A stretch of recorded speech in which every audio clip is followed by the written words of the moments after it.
I'm Eric Davis, and I had the great good fortune of spending a few days with Terence McKenna and his girlfriend Christy Silness in their jungle home on the island of Hawaii in November 1999.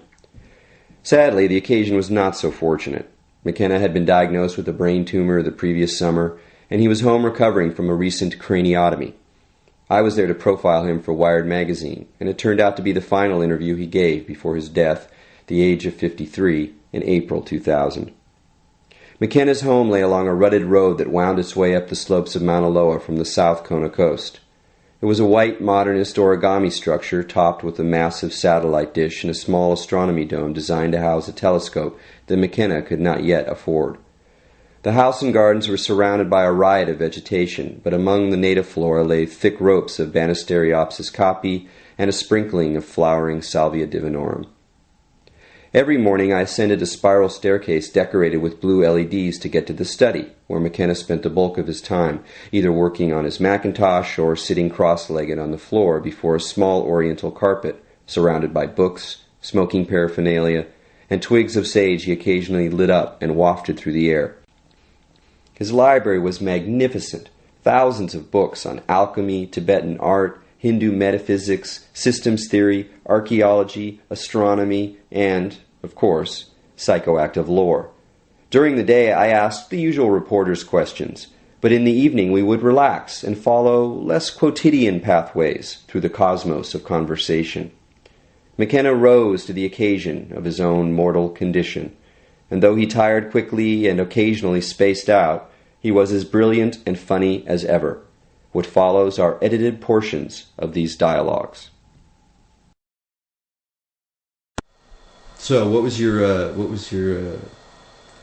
first encounter, with psychedelics, either in a strong way or just?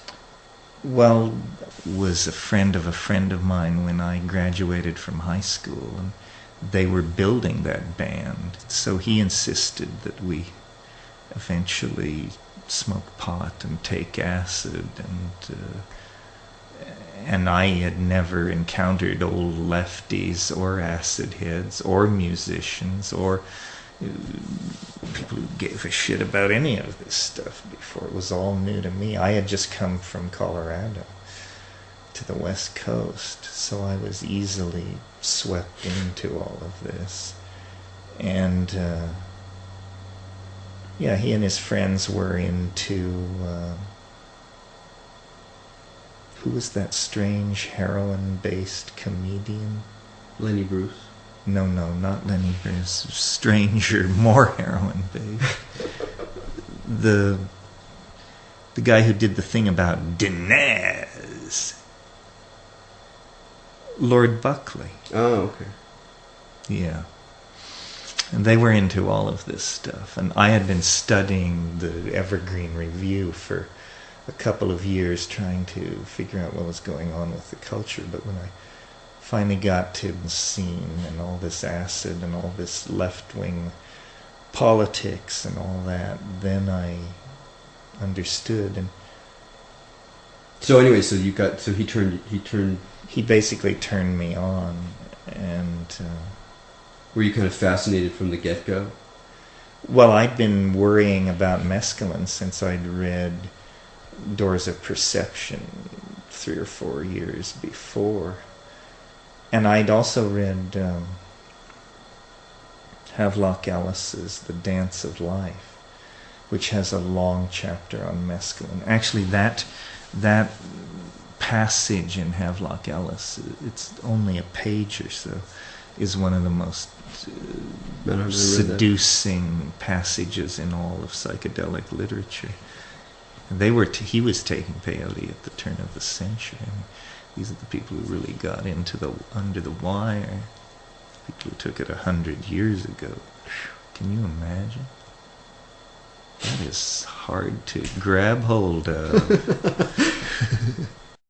But were you always sort of partly as much influenced by the kind of alchemical, mystical historical books you read in some way, as well as the more primal, evolving? Well, I was raised by Catholic rationalists, so it's hard to square that. In other words, you would run around spending part of your time trying to understand the nature of guardian angels, and the rest of the time grappling with fairly rational concepts. I mean, my family's basic orientation was mining, and not science in the sense of degreed science, but my father was an electrician.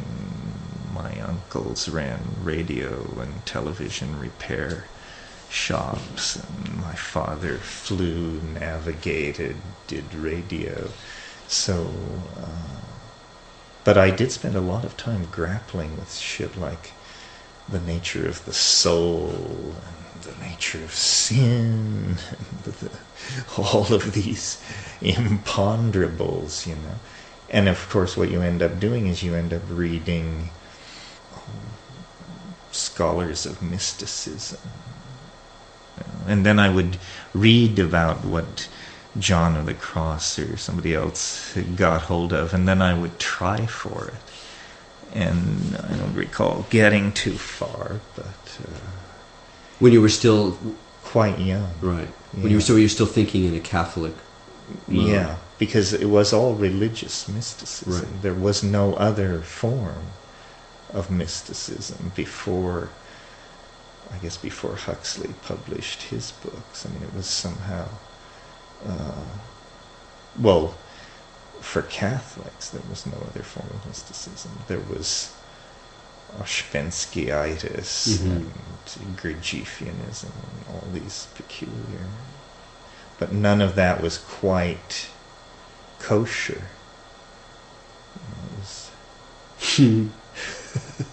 Did you have a break with Catholicism, or did it just mutate into all of your... It sort of mutated. I read Jung, is what happened. I first read Psychology and Alchemy, and that led me on to the other one, which is deeper about all of that. It's something about the nature of the Christos and alchemy, and then I saw how these geographically defined religious impulses could be part of some broader, deeper thing. And alchemy, it was a revelation to me. All that... I didn't get religious history from the church the way I got it from Jung. Because from Jung I realized it was books. And so you could read these books. I mean, it was tortuous. It was when I was first going to Cal. But on the other hand, I had a library card, and I could actually get at this stuff in whatever form it can never be gotten at. I mean, alchemy makes no sense at all if you actually read the literature. Right. So when you decided to start speaking and doing these conferences and speaking on the radio, did you have a sense of a kind of mission? Well, I always felt people should know about psychedelics, that was the untold story, that if there was anything new to be said or brought into the cultural dialogue, it was the news that these psychedelics were not these very tricky to manufacture drugs like LSD, but that it was really about plants. And I don't know if I would say I had a sense of mission. I certainly thought it was a fine idea that people realize. And I was also interested in feedback. It wasn't that I wanted to enlighten people. I wanted to hear what people had to say about this stuff, because to me it was all so confounding. The transformations of language, what it did to information. I mean, that's still what psychedelics are about. It's what it does to information. Talk about that a little bit. How do you... Well, it seems to show some kind of... how would you put it? Some kind of universality of source, or some language is not syntax, it's not grammar, it's none of these things. It's some kind of divine, you could almost call energy, which flows out of objects and situations. Everything wants to communicate. And so then what the chain of being is somehow handing connectivity on, to the next plant, animal, human being, work of art, whatever it is.